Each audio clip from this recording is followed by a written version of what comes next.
Praise the lord. ప్రభు అయిన యేసుక్రీస్తు నామమున ఈ కార్యక్రమమును వీక్షిస్తున్న మీ అందరికీ వందనములు తెలియపరుస్తున్నాను. విజన్ క్యూటీ ఫెలోషిప్ వారి యేసుతో ఏకాంత సమయం ఈ క్వైట్ టైం కార్యక్రమమునకు మిమ్మల్ని అందరినీ ప్రేమతో ఆహ్వానిస్తూ ఉన్నాను.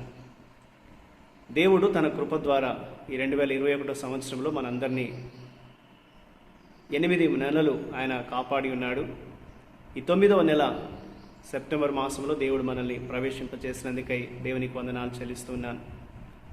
ఈ యూట్యూబ్ ఛానల్ ద్వారా ప్రతిరోజు ఈ అనుదిన ధ్యానాలు మీకు అందివ్వడానికి దేవుడు మాకు ఇస్తున్నటువంటి సమయాన్ని బట్టి, అవకాశాన్ని బట్టి దేవునికి వందనాలు చెల్లిస్తున్నాను. ప్రతిరోజు ఈ డైలీ రిఫ్లెక్షన్స్ మీరు వింటూ ఆత్మీయంగా మేలు పొందుతున్నారని నమ్ముతూ ఉంటున్నాను. ఈ రోజు నుండి మనం ఒక క్రొత్త పుస్తకాన్ని మనం ధ్యానించబోతున్నాం. ఈరోజు నుండి మనం ధ్యానం చేయనటువంటి పుస్తకం పేరు గలతీ పత్రిక. ఈ పత్రిక యొక్క ధ్యానాలు వినడానికంటే ముందుగా ఈ పత్రిక యొక్క పరిచయాన్ని మనం ముందుగా విందాం. ఈ పత్రిక యొక్క ఉద్దేశాన్ని మనం గమనించినట్లయితే, ఎందుకు ఈ పత్రిక రాయబడింది అని మనం ఆలోచిస్తే, యూదులను ఖండించుటకు, క్రైస్తవులైన వారిని క్రీస్తునందలి విశ్వాసము మరియు స్వేచ్ఛలోనికి పిలవటానికి ఈ పత్రిక వ్రాయబడింది. రచయిత ఎవరు ఈ పత్రిక రాశారు అని మనం చూస్తే, అపోస్తలుడైన పౌలు ఈ పత్రికను రాసి ఉన్నాడు. ఈ పత్రికను పొందుకున్నటువంటి శ్రోతలు, అసలైనటువంటి శ్రోతలు ఎవరు అనగా, పౌలు మొదటి మిషనరీ ప్రయాణాల్లో దక్షిణ గలతీ ప్రాంతంలో స్థాపించబడిన సంఘాలు ఇకోనియా, లుస్త్రా మరియు దెర్బే, ఈ ప్రాంతాల్లో ఉన్నటువంటి గలతీ సంఘమునకు పౌలు ఈ పత్రిక రాసినట్లుగా మనం చూస్తాం. ఎప్పుడు ఈ పత్రిక వ్రాయబడిన కాలం ఏమనగా, యెరూషలేం సభకు ముందుగా బహుశా క్రీస్తు శకం 49లో ఈ పత్రిక వ్రాయబడినది. ఈ పత్రిక వ్రాయబడిన స్థలం ఎక్కడి నుంచి వ్రాయబడింది అనగా, అంతియోకయ నుండి పౌలు ఈ పత్రికను రాసి ఉన్నాడు. ఈ పత్రిక యొక్క కూర్పు మనం గమనిస్తే, ప్రారంభ సంఘములో అత్యంత తీవ్రమైన వివాదం ఒకటి కనిపిస్తుంది. నూతన విశ్వాసులు, ముఖ్యంగా అన్యజనుల నుండి వచ్చిన వారికి మరియు యూదుల చట్టాలతో గల సంబంధాన్ని గూర్చిన ఒక వివాదం నడుస్తుంది. ఇది ప్రత్యేకంగా నూతన విశ్వాసులు, పౌలు మొదటి మిషనరీ ప్రయాణంలో స్థాపించిన నూతన సంఘముల యొక్క సమస్య. పౌలు ఈ సమస్యను సరిచేయుట కొరకు ఈ పత్రికను వ్రాశాడు. తదుపరి యెరూషలేం సభలో సంఘ నాయకుల ద్వారా ఈ సమస్య అధికారికంగా పరిష్కరించబడింది. ఈ పత్రికలో ఉన్నటువంటి ప్రత్యేకమైన లక్షణాలు మనం గమనిస్తే, గలతీ పత్రిక ప్రత్యేకంగా ఒక సంఘానికి వ్రాయబడింది కాదు, కానీ బహుశా గలతీలోని ఇతర సంఘాలకు కూడా ఇది పంపించబడినట్లుగా మనం చూస్తాం.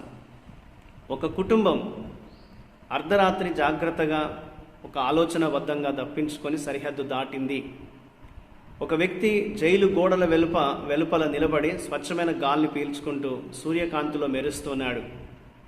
వినాశనకరమైన మాదక ద్రవ్యమునకు అలవాటు పడిన ఒక యువతి ఆ అలవాటు నుండి బయటపడింది. ఈ విషయాలన్నీ ఎందుకు మీకు జ్ఞాపకం చేస్తున్నాననగా, ఇందులో వీరందరూ కూడా స్వేచ్ఛను పొందారు అనేది మనకు తెలుస్తుంది. యువతి మాదక ద్రవ్యాల నుంచి ఆమె బయటపడింది. ఒక వ్యక్తి జైలు గోడల నుంచి బయటకు వచ్చి స్వేచ్ఛగా గాలి పీలుస్తున్నాడు. ఒక కుటుంబము అర్ధరాత్రి వారు ప్రయాణం చేసి సరిహద్దు దాటి వారు తప్పించుకోగలిగారు. వీరందరూ కూడా స్వేచ్ఛను పొందినట్లుగా మనం చూస్తాం. నూతన ఎదురుచూపుతో వీరందరూ జీవితాన్ని నూతనంగా ప్రారంభించగలరు. అణిచివేత నుండి పారిపోవటం కానీ, జైలు నుండి బయటకు రావడం కానీ, లేదా అదుపులేని వ్యసనము నుండి బయటపడడం కానీ, ఇవన్నీ మనకు స్వేచ్ఛను సూచిస్తూ ఉన్నాయి. స్వేచ్ఛ అనగా జీవితాన్ని ఆస్వాదించుట, గతమును మర్చిపోయి క్రొత్త ఎంపికలు ఎదురు చూస్తున్నాయని తెలుసుకొనుట. ఇది అంత సంతోషకరమైనది మనం గమనించాలి. దీని అంత సంతోషకరమైనది ఏది కూడా లేదు. ప్రజలు స్వేచ్ఛగా ఉండుటను కోరుకుంటారు.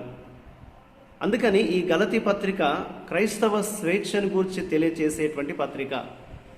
ఈ యొక్క గంభీరమైన పత్రికలో పౌలు క్రీస్తులో మనకున్న స్వేచ్ఛ యొక్క వాస్తవికతను, ధర్మశాస్త్రము మరియు పాపపు శక్తి నుండి కలిగే స్వేచ్ఛను మరియు సజీవుడైన ప్రభువును సేవించడం గల స్వేచ్ఛను ప్రకటిస్తూ ఉన్నాడు. మొదట్లో మారు మనసు పొందిన అనేకులు, ఆ సంఘంలోని ప్రారంభ నాయకులు యూదా మతం నుండి వచ్చిన వారు, యూదా మతం నుండి వారు క్రైస్తవులుగా మారినటువంటి వారు. వీరు యేసే మెస్సయ్య అని ప్రకటించారు. యూదా క్రైస్తవులుగా ఉన్నటువంటి వారు రెండు రకాలైనటువంటి గుర్తింపుతో పోరాడినట్లుగా చూస్తాం. వారు యూదా నేపథ్యము వారిని చట్టాన్ని కఠినంగా అనుసరించే వారిగా నిర్బంధించింది. క్రీస్తునందలి వారి క్రొత్త విశ్వాసము, పవిత్ర స్వేచ్ఛను అనుభవించడానికి వారిని ఆహ్వానించింది. వారు అన్యజనులు ఎలా పరలోక రాజ్యములో పాలు పొందగలరని ఆశ్చర్యపడ్డారు. ఈ వివాదము ఆదిమ సంఘాన్ని చీల్చినట్లుగా మనం గమనిస్తాం. సంఘములో ఉన్న అతివాద యూదులు, అన్యజనుల్లో నుండి వచ్చిన క్రైస్తవులు క్రీస్తును విశ్వసించడంతో పాటు తమ చట్టాలను, సాంప్రదాయాలకు లోబడాలని వారు బోధించారు. అన్యజనులకు మిషనరీ అయిన పౌలు అనేక పర్యాయాలు ఈ సమస్యను ఎదిరించవలసి వచ్చింది. అందువలన గలతీ పత్రిక యూదులను ఖండించుటకు మరియు విశ్వాసులను అసలైన సువార్త వైపుకు తిరిగి పిలుచుట కొరకు ఆయన వ్రాశాడు. శుభవార్త సమస్త ప్రజల కొరకైనటువంటిది. యూదులు అలాగే అన్యజనులకు అది అందించబడుతుంది. రక్షణ దేవుని కృప ద్వారా క్రీస్తు యేసునందు విశ్వాసం ఉంచటం వలనే కలుగుతుంది, కానీ మరి దేని వలన కలగదు. క్రీస్తులో విశ్వాసం ఉంచుట అనగా నిజమైన స్వేచ్ఛను కలిగి ఉండుట. కాబట్టి ఈ పత్రిక మనం గమనిస్తున్నప్పుడు పౌలు ఈ విషయాలన్నింటినీ కూడా ఆయన ప్రస్తావిస్తూ నిజమైన స్వేచ్ఛను గురించి ఆయన ఈ పత్రికలో రాసినట్లుగా మనం చూస్తాం. ఈ పత్రిక యొక్క అవుట్లైన్ మనం క్లుప్త పరిచయాన్ని గమనిస్తే 1వ అధ్యాయం 1 నుండి 5 వచనాలలో ఆయన క్లుప్త పరిచయాన్ని ఇచ్చినట్లుగా చూస్తాం. ఈ క్లుప్త పరిచయం తర్వాత సువార్తను వక్రీకరించిన యూదులను అంగీకరించిన వారిని గూర్చి పౌలు మాట్లాడాడు 1:6 నుండి 9 వచనాల్లో. ఆ తదుపరి పేతురుతో మరియు ఇతర సంఘ నాయకులతో సహా ఈ వివాదాన్ని సంగ్రహించాడు 1:10 నుంచి 2వ అధ్యాయం 16వ వచనం వరకు. ఆ తర్వాత మార్పును ప్రస్తావిస్తూ రక్షణ కేవలం విశ్వాస ద్వారా మాత్రమే పొందగలమని తెలియజేశాడు 2:17 వచనం నుండి 21వ వచనం వరకు. సువార్త యొక్క స్వంత అనుభవాన్ని గురించి పాఠకులకు విజ్ఞప్తి చేశాడు 3వ అధ్యాయం 1 నుంచి 8. పాత నిబంధన కృపను గూర్చి ఏం బోధిస్తుందో తెలియజేశాడు 3వ అధ్యాయం 6 నుంచి 20.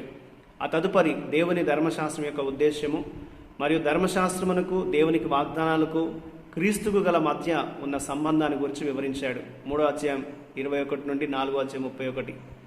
అలాగే వేయబడిన పునాది మీద పౌలు క్రైస్తవ స్వేచ్ఛ కొరకు తన వాదనను స్థిరపరిచాడు 5:1 నుండి 12. తర్వాత మన స్వేచ్ఛ అంటే మనం ఒకరినొకరు ప్రేమించి పరిచర్య చేయుట, ఏ తప్పు చేయకుండా గురించి పౌలు ప్రస్తావించాడు 5:13 నుంచి 26. మరియు క్రైస్తవులు ఒకరి భారములు ఒకరు భరించాలి, ఒకరి పట్ల ఒకరు దయ చూపించాలని 6:1 నుండి 10లో జ్ఞాపకం చేశాడు. ఆ తదుపరి పౌలు తన స్వహస్తములతో వ్రాస్తూ తన చివరి ఆలోచనలు పంచుకున్నాడు 6వ అధ్యాయం 11 నుంచి 18వ వచనం వరకు.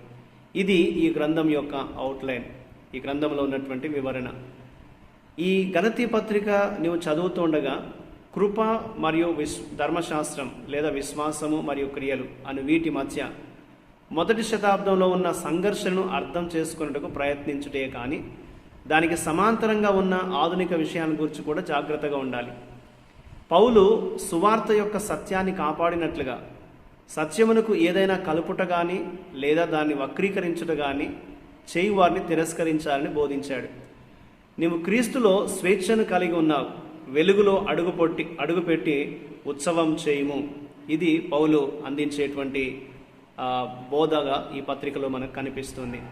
కాబట్టి ఈరోజు ఈ గలతీ పత్రిక పరిచయం ద్వారా నిజమైనటువంటి స్వాతంత్రం, నిజమైనటువంటి స్వేచ్ఛ ధర్మశాస్త్రమును అనుసరించటంలో లేదు, కానీ క్రీస్తునందు విశ్వాసం ఉంచడం ద్వారా మనందరం కూడా స్వతంత్రులంగా చేయబడుతున్నామని పౌలు ఈ పత్రికలో మనకు స్పష్టం చేస్తూ ఉన్నాడు. కాబట్టి మనందరం కూడా క్రీస్తులో మనకున్నటువంటి స్వేచ్ఛను మనం అనుభవిస్తూ ప్రభు కొరకు జీవించాలని, దేవుని మహిమ కొరకు మన జీవితాలు వర్ధిల్లేటట్లుగా ప్రభుకు మనల్ని మనం అప్పగించుకోవాలని దేవుడు మనకి పత్రిక ద్వారా జ్ఞాపకం చేస్తున్నాడు. ఆ రీతిగా దేవుడు మనల్ని నడిపించినట్లు తన స్వేచ్ఛలో మనల్ని వర్ధిల్ల చేయనట్లు ప్రభుకు మనం ప్రార్థన చేద్దాం. మా ప్రియ పరలోకపు తండ్రి, మీ ఘనమైన నామమునకు వందనాలు చెల్లిస్తూ ఉన్నాం. నీ యందు విశ్వాసం ఉంచట ద్వారా మమ్మల్ని పాపము నుండి విడిపించి క్రీస్తులో స్వేచ్ఛను మాకు దయచేసినందుకై నీకు వందనాలు. నీ కృపలో మేము ఆనందించడానికి, వర్ధిల్లడానికి మాకు సహాయం చేయమని, ఈ రోజు నుండి ఈ పత్రికను మేము ధ్యానించనేంటుండగా ఇందులోని విషయాలు మేము గ్రహించి మా జీవితాలకు అన్వయించుకొని నీ మహిమ కొరకు జీవించినట్లు సహాయం చేయమని యేసుక్రీస్తు నామమున ప్రార్థిస్తున్నాను తండ్రి, ఆమేన్. ప్రియులారా, మీరు సమయం తీసుకొని ఈ ధ్యానాన్ని విన్నందుకు మీకు ప్రత్యేకమైన వందనాలు చెల్లిస్తున్నాను. మీకు అందించబడుతున్న ఈ డైలీ రిఫ్లెక్షన్స్ ద్వారా మీరు పొందేటువంటి అనుభవాల్ని మాతో పంచుకోవాల్సిందిగా కోరుతూ ఉంటున్నాను. ప్రభు కృప అందరికీ